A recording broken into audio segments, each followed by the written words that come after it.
Hello everyone. आइए बात करते हैं अनोवा और उसके कुछ फैमिली मेम्बर्स के बारे में। फ्रेंड्स, ये 2013 के करीब मैंने कुछ पोस्ट लिखे थे ग्रुप में, data analysis training. Google group है, ये ओपन ग्रुप है, कोई भी इसमें देख सकता है। groups.google.com/g/डाटा एनालिसिस ट्रेनिंग। तो इसमें अगर हम सर्च करें सब्जेक्ट बियॉन्ड अनोवा, तो इसमें कुछ पोस्ट आती हैं जो मैंने 10 साल पहले जनवरी 2013 में लिखी थी। अनोवा, उसके जो मेंबर्स हैं, अनकोवा, मनकोवा, अनकोवा, उन सब के बारे में, बियॉन्ड अनोवा, यहाँ सारा लिखा था। फिर अराउंड 2017 में मैंने एक प्लेलिस्ट भी बनाई थी यूट्यूब पे, ये इन्हीं को डिस्कस किया था इन डिटेल। तो एक इंटरेस्टिंग चीज़ ये है कि 10 साल में ऑलमोस्ट नेग्लिजिबल कोई क्वेरी थी अनकोवा मनकोवा के ऊपर, ना किसी ने पूछा ना किसी ने काम किया। तो ये एक शायद ऐसा एरिया है जहां हम काम ही नहीं करते हैं या हमें आइडिया नहीं है इसके बारे में। तो मुझे लगा मैं एक बार फिर से बहुत इजी से आपको बताऊं कि हैं क्या। हो सकता है आप काम कर सकते हो, आपका काम बनता हो, पर आइडिया ना हो। तो हम एक छोटा सा एक फॉर्मूला देखते हैं।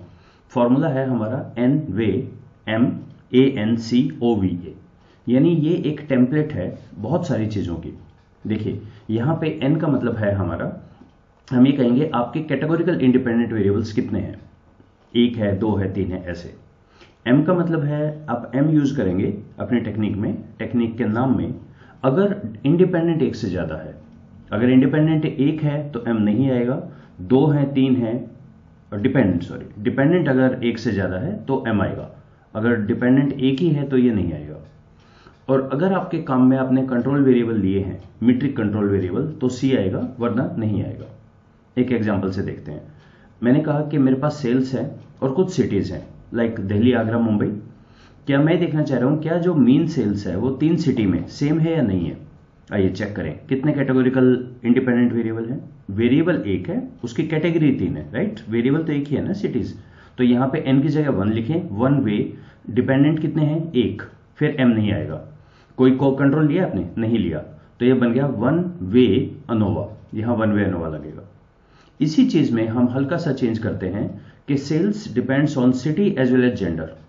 अब पहला क्वेश्चन ये आया, क्या करना चाह रहे हैं आप, क्या आप ये कर देख रहे हैं सेल्स सिटी पे डिपेंड करता है या डिफरेंस है, और सेल्स जेंडर वाइज डिफरेंस है, या आपको ऑब्जेक्टिव में एक वर्ड लिखना पड़ेगा to see the combined effect of city and gender. अब कंबाइंड का मीनिंग देखिए एक बारी। जब मैं ये कहता हूं कि सिटीज का इफेक्ट सेल्स पे है क्या, दूसरे शब्दों में, क्या दिल्ली, आगरा, जयपुर की जो सेल्स है, दिल्ली, आगरा, मुंबई की जो सेल्स है, वो सेम है या डिफरेंट है, तो ये 1 वे अनोवा है। मैं देख रहा हूं सेल्स बॉयज और गर्ल्स में सेम है या, तो ये भी 1 वे अनोवा है, या टी टेस्ट बोल दीजिए इसे।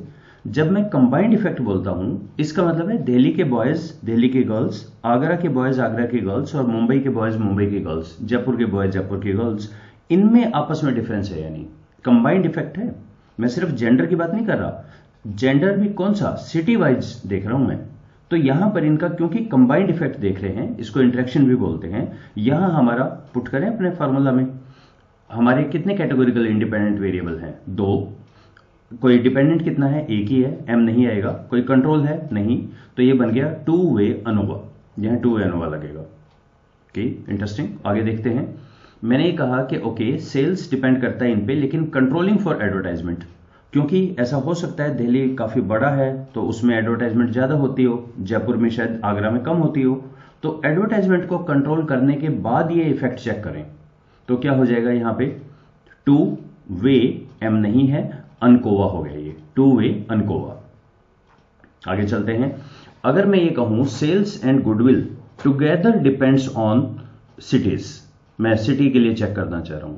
अब यहां सबसे पहला तो यह आएगा, मुझे एक बहुत स्ट्रॉन्ग रीजनिंग देनी पड़ेगी। मुझे ऐसा क्यों लगता है कि सेल्स और गुडविल हमेशा इकट्ठी ही चेक की जानी चाहिए, यानी इनका आपस में कोरिलेशन बहुत हाई होना चाहिए, कि सेल्स भी हाई है और इनकी गुडविल भी हाई है, और गुडविल मेजरेबल। अगर मैं ये दे पाऊं कि देखो इनको इकट्ठे ही लेना है, क्योंकि क्वेरी तो ये आएगी ना कि आप ये 1 वे अनोवा लगाओ, ये 1 वे अनोवा लगाओ, पर आप ये कहें नहीं, दोनों पे कंबाइंड पे हम चेक करना चाह रहे हैं। अब वो जो वर्ड कंबाइंड था वो यहां आ गया, sales and goodwill combined are they different for the cities. आइए अपने फॉर्मूला में चलें। कैटेगोरिकल वेरिएबल 1 है, डिपेंडेंट 1 से ज्यादा है, हाँ, m आएगा। कंट्रोल है, नहीं, तो ये बन गया 1 वे मनोवा। ये वन वे मनोवा का बन गया। बिल्कुल इसी तरह से अगर हम ये कहें कि अच्छा इसको हम कंट्रोल करते हैं एडवर्टाइजमेंट के लिए, तो हमारा बन गया sales and goodwill depends on the city, और I want to check whether the sales and goodwill together are the different for the different cities, controlling for the advertisement. ये हमारा बन जाएगा, चेक करें यहां पे कैटेगोरिकल इंडिपेंडेंट वेरिएबल दो हैं या एक है, मैंने यहां पे लिया हुआ है एक ही है, सिटीज है, डिपेंडेंट एक से ज्यादा है, एम आएगा, कंट्रोल भी है, यस, तो हमारा ये बन गया वन वे मनकोवा। और अगर हम लास्ट देखें सेल्स एंड गुडविल, मैं कंबाइंड इनका देखना चाह रहा हूं सिटी एंड द जेंडर, यानी सेल्स एंड गुडविल जयपुर की girls, sales and goodwill Jaipur के बॉयज, सेल्स गुडविल आगरा के बॉयज, आगरा के girls, controlling for advertisement, 5 variable हो गए यहां पे, तो हमारा ये आ जाएगा two way MANCOVA MANCOVA, two way MANCOVA.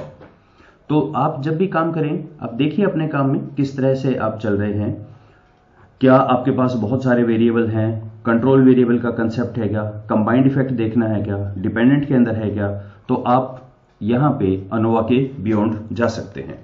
तो ये मैंने जो यहां पे डिस्कस किया हुआ है, इनके अंदर बहुत डिटेल में ये सारी चीजें डिस्कस की हैं, इनके कौन कौन से स्टैटिस्टिक्स होते हैं, फिर यही चीजें हमने वीडियो में भी देखी थी SPSS से, पर इनको अब बहुत कंफर्टेबली R के अंदर भी किया जा सकता है, जमोवी के अंदर भी किया जा सकता है। ये हम फिर अगले वीडियोज में देखते हैं। So let's stop here, thank you.